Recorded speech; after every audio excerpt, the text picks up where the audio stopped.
வீட்டுக்குள் இருக்கும் பறக்கத்தை அளிக்கும் 5 காரியங்கள்.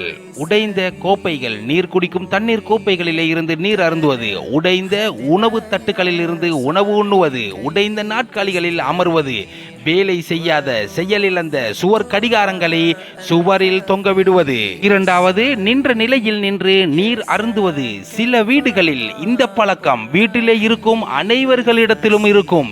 இது மிகவும் ஆபத்தானது, எச்சரிக்கையானது, தீராத நோயை கொண்டு வரக்கூடியது. உங்களுடைய நோய்க்காக நீங்க எவ்வளவு மறந்து செய்தாலும் அதிலே குணத்தையோ சுகத்தையோ உங்களால் பார்க்க முடியாது. இது மிகவும் எச்சரிக்கையான ஒன்று என்பதை நீங்கள் மறந்து விடாதீர்கள்.